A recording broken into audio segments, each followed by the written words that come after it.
Hai sahabat pecinta cerita horor, kali ini aku akan menceritakan sebuah kisah horor yang lainnya. Jin penghuni rumah kontrakan.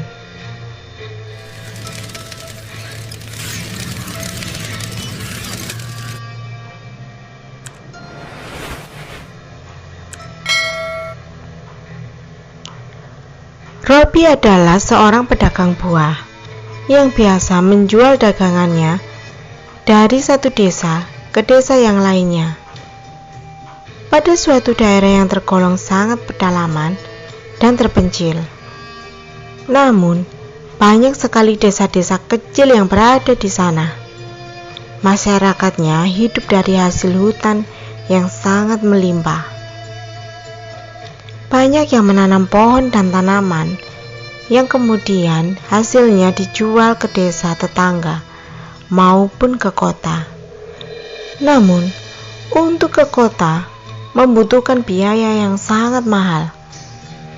Suatu hari, Robi hendak menjual dagangannya ke sebuah desa, jauh dari desa yang ia tinggali sekarang. Berangkatlah ia pada pagi hari itu dengan menaiki gerobaknya yang berisi buah-buahan yang cukup banyak. Setelah menempuh perjalanan selama 1 hari, ia pun sampai di desa yang ditujunya. Kemudian yang pertama kali ia lakukan adalah mencari rumah kontrakan untuk ia tinggali selama beberapa minggu berjualan di desa itu. Karena Robi biasanya berdagang di suatu desa dalam rentan waktu yang cukup lama, sebelum kemudian pergi ke desa yang lainnya lagi.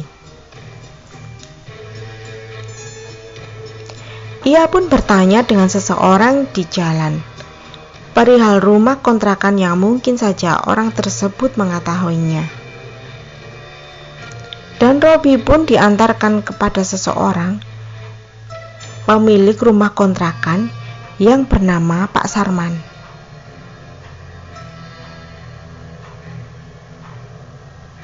Setelah berkenalan dan menyetujui perihal rumah yang akan dikontrak, kemudian Pak Sarman mengantarkan Robi ke rumah kontrakannya itu untuk melihat-lihat.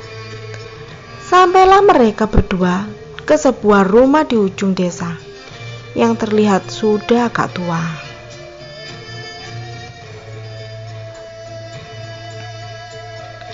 Robi kemudian diajak melihat-lihat seisi rumah tersebut oleh Pak Sarman. Tampak rumah itu penuh dengan jaring laba-laba serta berdebu. Nampaklah seperti rumah yang telah lama tidak dihuni. Dan Robi pun setuju untuk mengontrak rumah tersebut dengan harga yang cukup murah sekali. Lumayan dapat tempat singgah dengan harga yang sangat murah. Dan ketika dagangannya laku setiap harinya, maka akan mendapatkan keuntungan yang lumayan besar, pikirnya dalam hati.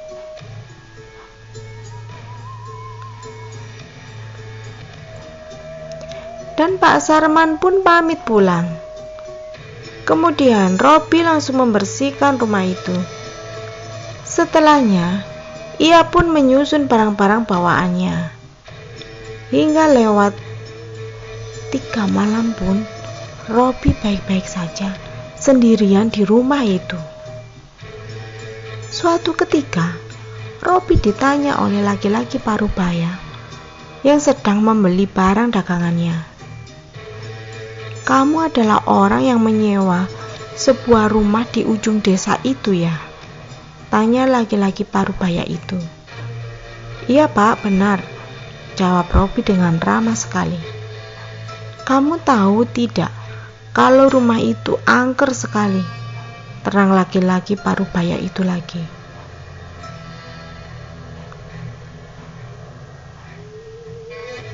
"Ah, Bapak bisa aja," jawab Robi dengan santai. "Benar, Sudah banyak yang menyewa rumah itu, nggak sampai 1 minggu. Dah pada keluar semuanya, karena diganggu sosok tinggi besar yang menyeramkan. Katanya itu jin. Lanjut laki-laki parubaya itu lagi.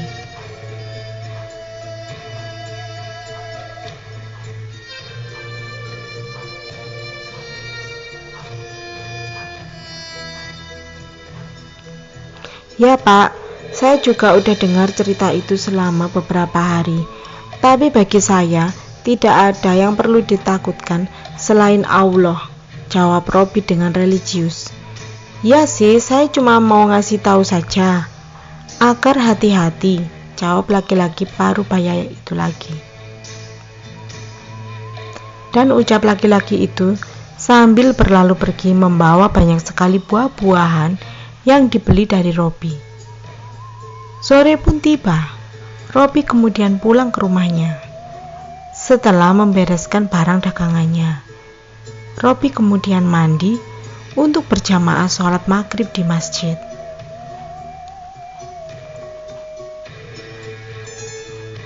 Hampir jam 9 malam dia baru sampai di rumahnya.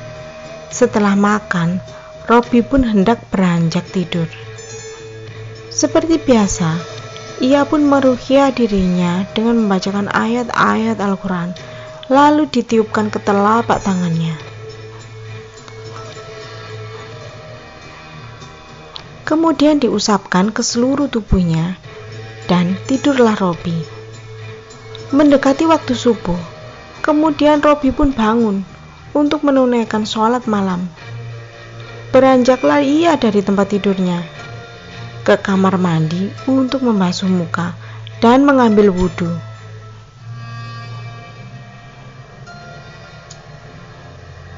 Namun setelah selesai mengambil wudhu, Robi kemudian merasa lantai rumahnya bergetar, seperti ada sebuah telapak kaki yang sangat besar sedang berjalan. Namun Robi tak menghiraukannya. Ia pun tetap melanjutkan sholat malamnya hingga selesai.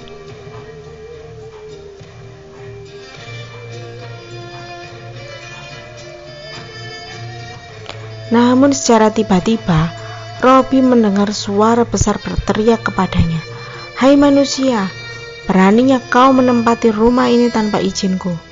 Kau tidak tahu siapa aku?" Dan dilihat oleh Robi, beberapa makhluk mengerikan yang mengikutinya merayap di dinding.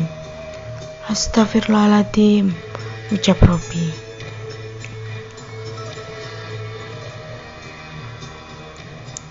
Tak gentar dengan gertakan jin tersebut, Robi pun membaca ayat-ayat Al-Quran, yaitu ayat kursi. Selama Robi membaca ayat kursi tersebut, jin itu terus menirukan bacaannya, seakan mengejek. Hingga pada kalimat ayat kursi terakhir, jin itu pun tak bisa menirukannya apa yang Robi baca. Dan kemudian tercium bau sesuatu yang terbakar. Kemudian Robi mendengar suara erangan dari sosok hitam besar itu, dan asap tebal mengelilinginya. Jin itu menghilang bersama dengan makhluk yang menyeramkan yang mengikutinya, dan keadaan pun menjadi hening. "Alhamdulillah," kata Robi. Hari-hari pun berlalu tanpa ada gangguan lagi, hingga tiba waktunya Robi meninggalkan desa itu. Sebelum pergi, dia mengembalikan kunci kepada Pak Sarman. Beliau menanyakan apakah Robi tidak mengalami gangguan berada di dalam rumah itu.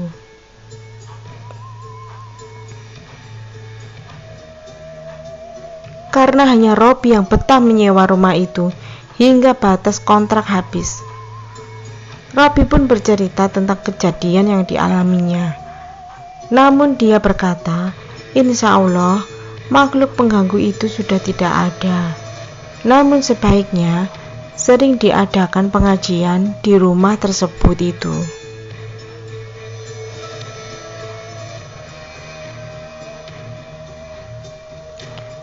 Dan jangan sampai dikosongkan lagi terlalu lama. Akhirnya, Robi pamit kepada Pak Sarman dan melanjutkan perjalanannya berdagang di lain desa yang jaraknya lumayan jauh dari desa itu.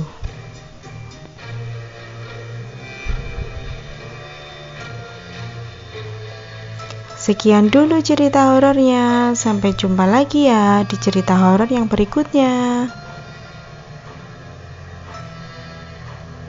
Terima kasih.